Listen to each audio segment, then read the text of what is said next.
Good morning students. आइए आज हम बात करते हैं, जैसे कि पढ़ चुके हम पहले कि प्रकाश के अपवर्तन के नियम हमने पढ़ लिए हैं, स्नेल का नियम भी हमने पढ़ा है और अपवर्तनांक के बारे में भी पढ़ चुके हैं, सापेक्ष और निरपेक्ष अपवर्तनांक। आज हम बात करते हैं कि अपवर्तन के उदाहरण क्या क्या हैं। देखिए 5 उदाहरण हैं अपवर्तन के।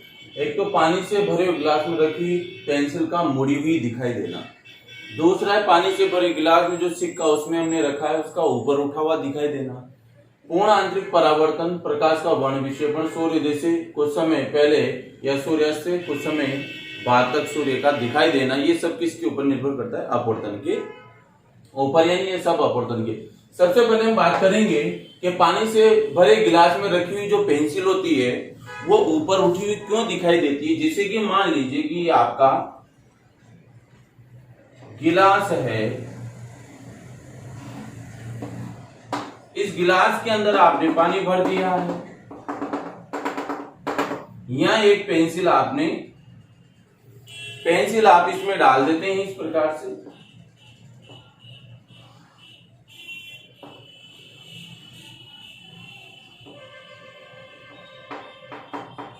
ये पेंसिल है आपकी, यहां नेत्र होगा आपका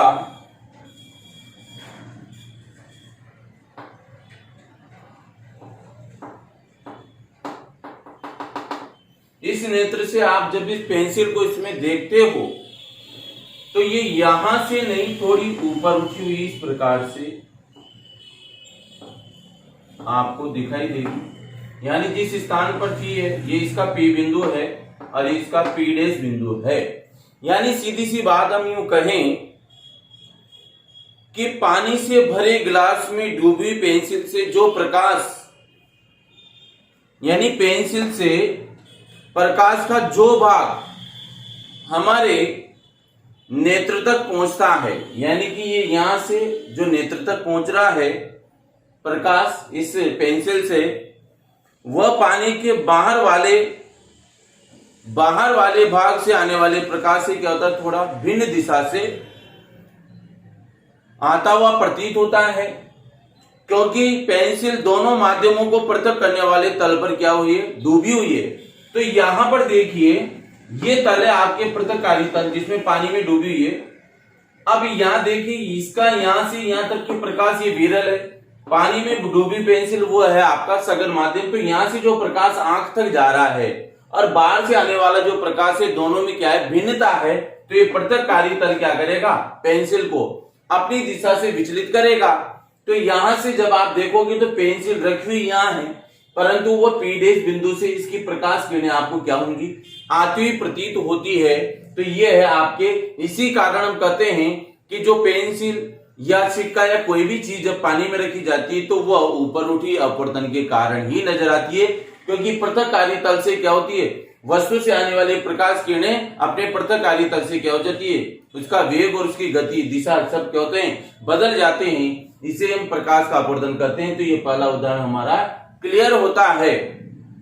इसके बाद हम बात करेंगे नंबर 2 पे, पानी से भरे गिलास में रखे सिक्के का ऊपर उठा हुआ दिखाई देना।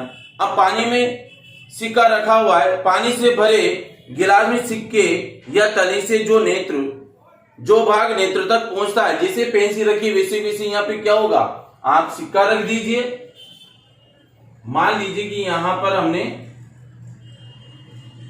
इसी चीज की जगह यहां पर हम रख देते हैं सिक्का। सिक्के की कंडीशन सेम ये होगी, क्या मैंने यहां पे सिक्का रख दिया, ये पानी भरा हुआ है, नेत्र जहां का जाइए। अब इसमें हम टेली करते हैं कि सिक्का रखा हुआ है यहां पे तो सिक्का रखा हुआ है, नेत्र को यहां से उठा हुआ प्रतीत होता है। कारण है कि ये आभासी है, ये वास्तविक है आपका सिक्का। तो देखिए पानी से भरे गिलास में सिक्के तली से जो भाग नेत्र तक पहुंचता है वो पानी के बाहर वाले भाग से आने वाले प्रकाश से भी भिन्न होगा। जैसे सेम पेंसिल वाली कंडीशन है, प्रकाश बाहर यानी पानी से भरी सिक्के में, यानी कि गिलास में सिक्का रखा हुआ, इससे आने वाले प्रकाश किरणें हैं। जबकि बाहर से आने वाली प्रकाश की किरणों से इसका प्रकाश क्या होगा, भिन्न होगा, जिसके कारण वस्तु रखी हुई वास्तविक रूप से यहाँ पर है, और जब आप देखोगे तो ये आपको उठी हुई यहाँ से, आंख को यहाँ से इसका प्रकाश यहाँ से आता हुआ प्रतीत होगा, यानी वस्तु तो यहाँ है परंतु ये प्रकाश को यहाँ से आता हुआ आपको प्रतीत होगा। अतः सिक्का तली अपने स्थान से थोड़ा सा क्या होता है, ऊपर उठा हुआ दिखाई देता है। यही कारण है कि प्रकाश के अपवर्तन के कारण, यानी जो भी वस्तु पानी में रखी है वो सघन माध्यम है, और जहां आप देख रहे हैं वो आपका विरल माध्यम है। तो इसके पृथककारी तल से क्या होती है, प्रकाश की किरणें क्या होती है, अपनी दिशा से विचलित हो जाती है। तो जो किरणें यहाँ से आंख तक जानी चाहिए थी वो यहाँ से न जाकर आभासी रूप से यहाँ से जाती हुई प्रतीत होती है। तो विरल और सघन माध्यम में प्रकाश की भिन्नता के कारण ही प्रकाश का अपवर्तन होता है, क्योंकि उसका पृथककारी तल क्या करता है, प्रकाश की किरणों को अपनी दिशा से विचलित कर देता है, इसलिए वस्तुएं आपको ऊपर उठी हुई दिखाई देती है। तो ये होता है हमारा सेकंड जो उदाहरण है वह कंप्लीट समझ में भी आ गया होगा आपको, वैसे कोई ज्यादा डिफिकल्ट नहीं है। इसके बाद में बात करूंगा आपसे पूर्ण आंतरिक परावर्तन की। अब पूर्ण आंतरिक परावर्तन की कंडीशन हम देख लेते हैं, और मैं आपको बता दूं कि पूर्ण आंतरिक परावर्तन किस प्रकार से होता है, तो वह कंडीशन भी आप देख लीजिए। यहां पर पूर्ण आंतरिक परावर्तन की 3 कंडीशन हम बताएंगे आपको।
देखिए ये है आपके पूर्ण आंतरिक परावर्तन को इसके माध्यम से हम समझेंगे। देखिए प्रकाश की किरणें जब सघन से विरल माध्यम में जाने पर अपवर्तन कारण अभिलंब से क्या होती है, दूर हटती है। ये है आपके अभिलंब, ये आपका अभिलंब है, इसको आप एम डैश से व्यक्त कर सकते हैं किसी भी माध्यम या किसी भी रूप से। ये आपका विरल माध्यम और ये आपका सघन माध्यम। ये है पानी जो सघन है, ये है वायु जो विरल है। यहां पे देखिए कि जब प्रकाश की किरणें सघन से विरल माध्यम में जाने पर अपवर्तन का अभिलंब से क्या होती है, दूर हटती है। यानी कि यहां पे हम कहेंगे कोण आई और ये होगा आपका कोण आर। यहां पे कोण आई और यहाँ पे होगा आपका कोण आर। ये कंडीशन होती है मतलब इसमें। तो ये क्या होती है, दूर हटती है। तो यहाँ पे देखिए यदि किरणों के आपतन कोण को, यानी कि आपतन कोण क्या है, प्रकाश की किरण जब अभिलंब या प्रत्यक्ष तल पर आपतित होती है तो ये होगा आपका आपतन कोण आई। इसको हम कहेंगे अभिलंब के साथ पर आने वाले प्रकाश की किरण से बनने वाला कोण क्या होगा, आपतन कोण। और ये निर्गत किरण है तो इसको अपवर्तित कोण बोलेंगे। क्या बोलेंगे, अपवर्तित कोण। तो यहां जैसे आपतन कोण आई, जैसे कि हमने कहा है कि यदि प्रकाश की किरणों का आपतन कोण को बढ़ाते जाए, यानी आई को बढ़ाते जाओगे आप, तो आपतित कोण को बढ़ाने पर एक विशेष मान उस माध्यम का क्रांतिक कोण पर अपवर्तित किरणें दोनों माध्यमों को पृथककारी पृष्ठ पर समानांतर हो जाती है, यानी आर बराबर 90 डिग्री, आर बराबर क्या हो जाएगा 90 डिग्री पे आ जाएगा। अब यदि आपतन कोण को और अधिक बढ़ाएं तो प्रकाश की किरण जिस माध्यम से आती है उसी माध्यम में वापस परावर्तित हो जाती है। प्रकाश की इसी घटना को हम पूर्ण आंतरिक परावर्तन कहते हैं। फाइबर केबल में इसका उपयोग दूर संचार हेतु किया जाता है। अब मैं आपको तसल्ली से समझाता हूं। देखिए, मान लीजिए आपतित किरण अभिलंब के साथ सघन माध्यम से इस पृथककारी तल पे आती है। जैसे विरल माध्यम में इधर जाएगी तो यह अभिलंब से दूर हटेगी और यहाँ कोण आर का निर्माण होगा। तो आपने यहाँ पे कोण आई का मान क्या था, यहाँ पे कम था, यहाँ अपवर्तित कोण हो गया कोण आर। अब इसमें हमने ये कहा है कि जैसे जैसे आप कोण आई का मान बढ़ाओगे तो यहाँ पे इतना सा था, फिर यहाँ पे हमने और अधिक इधर बढ़ा दिया, कोण आई का मान बनाते क्या हो गया ये अपवर्तित कोण। इसके बाद क्या होगा, इसने 90 डिग्री के कोण के साथ यहाँ पे क्रांतिक कोण का क्या किया, निर्माण कर दिया। यानी कि ये मुख्य अक्ष के समानांतर हो गया, कौन सी अपवर्तित किरण। तो ये यहाँ पे क्रांतिक कोण का निर्माण होगा एक निश्चित मान के लिए। तो ये पृथककारी पृष्ठ के समानांतर हो गई अपवर्तित किरण, ये यहाँ थी। अब ये जैसे ये यूं जा रही है, जैसे आपने इधर कोण आई का मान बढ़ाया तो ये मुख्य अक्ष के समानांतर हो गई, जबकि यहाँ थी तो यहाँ 90 डिग्री का कोण बनेगा, जिसको हम क्या कहेंगे, क्रांतिक कोण कहते हैं। और आपतन कोण को और अधिक बढ़ाते हैं तो हमने इसको और अधिक बढ़ाया, इधर और अधिक बढ़ाते हैं, यहाँ पे कोण आई जो यहाँ पे 90 डिग्री के कोण पे थी है, तो ये हो गया आपकी अपवर्तित किरण, कोण आर उसी दिशा में परावर्तित हो गई। तो यहाँ पे कोण आई बराबर क्या हो जाता है, कोण आर, दोनों क्या हो जाते हैं, समान हो जाते हैं। अर्थात आपतित किरण जिस माध्यम से आई थी, अपवर्तित किरण माध्यम उसी दिशा में वापस लौट जाती है। इसी घटना को हम क्या कहेंगे, पूर्ण आंतरिक परावर्तन कहते हैं। क्योंकि ये घटना आपने फाइबर केबल होगी जिसमें हमारे दूर संचार के लिए सूचनाएं जो आती है वापस जाती है। टेलीफोन जो आपका है, माइक्रोफोन, उसमें तो फाइबर केबल के अंदर जो सिस्टम होता है वो पूर्ण आंतरिक परावर्तन का ही होता है। तो जिस दिशा से आवाज या हमें कोई दूर संचार संवेदनाएं भेजनी है वो उसी माध्यम में वापस पुनः लौट जाती है। इसी घटना को हम पूर्ण आंतरिक परावर्तन कहते हैं। क्योंकि कोण आय का मान जैसे जैसे बढ़ाते जाओगे वैसे, यानी पृष्ठ भाग में, पृष्ठ चित्र में आप देख रहे हैं कोण आय यहाँ था, इसको वह विरल माध्यम में जाते ही ये अभिलंब से दूर हटेगी। फिर ये यहाँ से जैसे इसका कोण आय का मान बढ़ाएंगे सघन माध्यम में तो यह अभिलंब से क्या होगी, मुख्य अक्ष के समानांतर हो जाती है, तो 90 डिग्री का क्रांतिक कोण का निर्माण करेगी।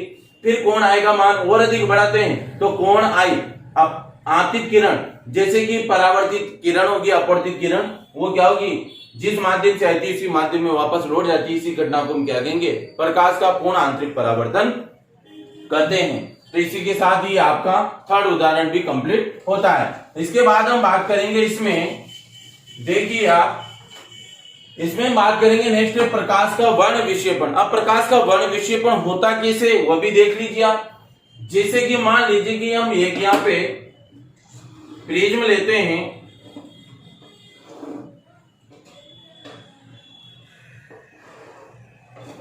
इस प्रिज्म पर श्वेत प्रकाश की किरणों को हम डालते हैं। क्या करते हैं, श्वेत प्रकाश की किरणों को इसके ऊपर आपतित कराते हैं। तो ये क्या होगा, एक निश्चित दिशा में अपवर्तित हो जाती है इसकी किरणें।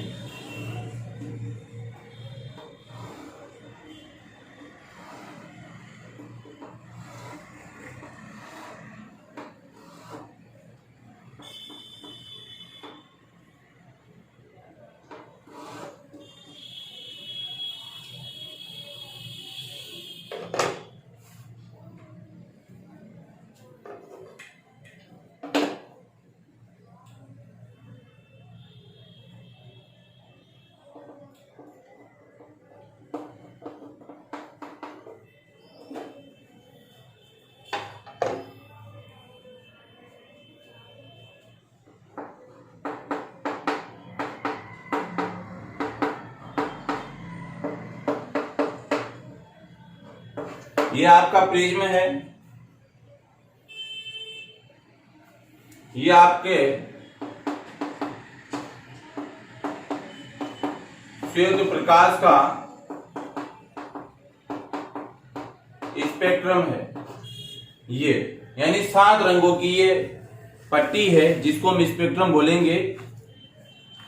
यानी कि हम इसमें कहेंगे कि V I G B Y O और R इस प्रकार से आपके 7 रंगों में विभक्त हो जाता है। क्योंकि ये प्रकाश का अपवर्तन है तो हम कहेंगे कि ये प्रकाश का वर्ण विक्षेपण कैसे हुआ, तो हम यहाँ पे कहेंगे सूर्य के प्रकाश या श्वेत प्रकाश को जब हम प्रिज्म से गुजारते हैं तो इस प्रकार का एक कांच का प्रिज्म होता है जिसके ऊपर जब हम श्वेत प्रकाश को डालते हैं तो वह अपने अवयवी रंगों में क्या हो जाता है, विभक्त हो जाता है। इसे हम क्या कहेंगे, प्रकाश का वर्ण विक्षेपण कहते हैं। क्या कहते हैं, प्रकाश का वर्ण विक्षेपण। तो सूर्य के प्रकाश को जब प्रिज्म से गुजारते हैं तो ये अपने अवयवी रंगों में अर्थात 7 रंगों में विभक्त हो जाता है। इसे हम प्रकाश का वर्ण विक्षेपण कहते हैं। तो देखिए यहाँ पे विस्तार से इसका वर्ण विक्षेपण का कारण क्या है, तो यहाँ पे बताएंगे विभिन्न रंगों की किरणों का किसी माध्यम में वेग क्या होता है, अलग अलग होता है। वायलेट है, इंडिगो है, ग्रीन है, ब्लू है, येलो है, ऑरेंज है और रेड है। यानी कि यहाँ पे आपके जो 7 रंग हैं वो बनेगा कौन कौन सा रंग आपके यहाँ पे बनेगा, आपके सबसे नीचे लाल है, फिर ऑरेंज है, नारंगी है, फिर पीला है, फिर ब्लू यानी कि नीला है, फिर ग्रीन है, फिर इंडिगो है, फिर वायलेट यानी कि नीला और बैंगनी रंग है। सबसे ऊपर बैंगनी है आपका। तो यहाँ पे देखिएगा हम जामुनी यानी बैंगनी है यहाँ पे, फिर जामुनी है, फिर यहाँ पे हरा है, फिर यहाँ ब्लू यानी नीला है, येलो पीला है, ऑरेंज यहाँ पे आपके ऑरेंज कलर है, नारंगी कलर जिसको हम कहेंगे, और रेड कलर यानी लाल रंग है। यहाँ पे 7 रंगों में विभक्त हो जाता है ये। तो यहाँ पे देखिए विभिन्न रंगों की किरणों का किसी भी माध्यम में वेग क्या होगा, अलग अलग होता है। क्योंकि इनकी तरंगदैर्घ्यता क्या होती है, अलग अलग होती है। लाल रंग के प्रकाश का वेग सबसे अधिक होता है क्योंकि इसका प्रकीर्णन तो होता है कम और इसकी तरंगदैर्घ्यता होती है अधिक। क्योंकि आप लाल रंग के खतरे के निशान लाल रंग के क्यों बनाए जाते हैं, क्योंकि उनकी तरंगदैर्घ्यता अधिक होने के कारण भी दूरी तक हम लाल रंग को आसानी से देख सकते हैं। तो देखिए तथा बैंगनी रंग के प्रकाश का वेग न्यूनतम होता है यानी कम होता है। अतः अपवर्तन के बाद बैंगनी रंग की किरण अभिलंब की तरफ सर्वाधिक झुकती है। कौन सी, बैंगनी रंग की अपवर्तन के बाद झुकेगी। क्योंकि इस चीज को जैसे हम इधर बढ़ाएंगे तो कंडीशन क्या आएगी वो हम यहाँ पे बता देते हैं आपको। यहां पर ये कंडीशन इस प्रकार से हो जाएगी आपकी, सर्वाधिक झुकने वाली, ऐसे झुकेगी ये।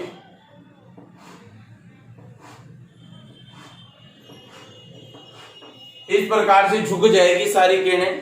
तो यहां पे तथा हमने कहा कि विभिन्न रंगों का किरणों का किसी भी माध्यम में जो वेग है या रंगों का किरणों का जो वेग है वो अलग अलग है। लाल रंग के प्रकाश का वेग अधिक जबकि बैंगनी रंग के प्रकाश का वेग कम होता है। अतः अपवर्तन के बाद बैंगनी रंग की किरण क्या होगी, अभिलंब की ओर झुकेगी। क्योंकि यदि हम यहाँ पे अभिलंब यूं डाल देते हैं तो ये बैंगनी रंग जो है जो ऊपर ही ऊपर होता है वो किरण क्या होगी, सबसे पहले नीचे की ओर झुकेगी। कारण है उसका क्योंकि बैंगनी जो रंग है वो आपका नीचे ही नीचे होगा। तो इस प्रकार से यहाँ पे जो बैंगनी रंग है वॉयलेट इंडिगो जो है तो यहाँ पे वो धीरे धीरे घटता हुआ चला जाएगा। VIBGYO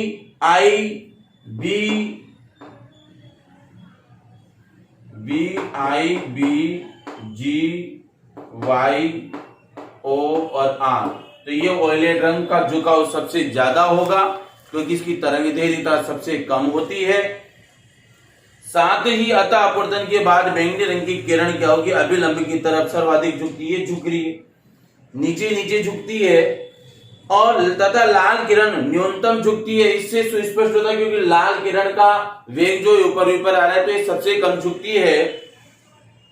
इससे स्पष्ट होता है कि वर्णों का बैंड यानी कि सभी रंगों का जो स्पेक्ट्रम होता है लाल रंग यानी कि 7 रंगों का स्पेक्ट्रम के 7 रंग ऊपर से नीचे की ओर यानी लाल, फिर नारंगी, फिर पीला यानी कि येलो, फिर हरा, फिर नीला और फिर जामुनी। इस प्रकार से आपके 7 रंगों का वर्ण विक्षेपण की घटना न्यूटन ने ये क्या की, सिद्ध की है। क्योंकि धीरे धीरे प्रकाश का वर्ण विक्षेपण जो होता है वह रंगों की तरंगदैर्घ्यता के ऊपर निर्भर करता है। सर्वाधिक तरंगदैर्घ्यता लाल रंग की, सबसे कम तरंगदैर्घ्यता क्या होती है, बैंगनी रंग की होती है। तो हमने आज इसमें पढ़ लिया है कि जैसे जैसे प्रकाश में अपवर्तन के बाद वायलेट जो किरण होती है बैंगनी और भी लंबी की ओर झुकती चली जाती है क्योंकि इसकी तरंगदैर्घ्यता कम होती है, जबकि लाल रंग की किरण क्या होती है अभी लंबी की ओर कम झुकती है, इसकी तरंगदैर्घ्यता सर्वाधिक होती है। इससे स्पष्ट होता है कि यहाँ 7 रंगों का जो स्पेक्ट्रम तैयार होता है उसमें जो 7 रंग होते हैं वो ऊपर से नीचे की ओर जाते हैं। सबसे पहले लाल आता है, फिर नारंगी आता है, फिर पीला है, फिर हरा है, फिर नीला है, फिर जामुनी है और फिर बैंगनी रंग। इस प्रकार से घटता हुआ एक क्रम आता है और वर्ण विक्षेपण की घटना यह न्यूटन ने सिद्ध की। इस प्रकार हमारा चौथा उदाहरण भी कंप्लीट होता है। इसके बाद अगले वीडियो में बात करूंगा, आपका एक बचा हुआ है यहाँ पे अपवर्तन का उदाहरण। वह सूर्योदय से कुछ पहले सूर्यास्त से कुछ समय बाद तक सूर्य क्यों दिखाई देता है, उसका कारण क्या है? क्योंकि इसमें भी यही घटना है अपवर्तन का ही, क्योंकि अपवर्तन की कहानी वस्तु यानी सूर्य कुछ समय पहले कुछ समय बाद तक सूर्यास्त होने के बाद भी दिखाई देता है, वो घटना होती है अपवर्तन। क्योंकि सूर्य चला गया जमीन के नीचे यानी क्षैतिज के नीचे, फिर भी ऊपर उठा हुआ क्यों दिखाई दे रहा है? क्योंकि नीचे जाने के बाद हमें क्या होती है प्रकाश की किरण सघन से विरल माध्यम में क्या होता है कि नीचे जाने के बाद भी हमारी नेत्रों को ऊपर उठी हुई दिखाई देती है। तो इसके पीछे भी अपवर्तन का उदाहरण है और ये कारण है। तो अगले वीडियो में इसके बारे में बात करूंगा आपसे। आज के लिए इतना ही काफी। Thank you.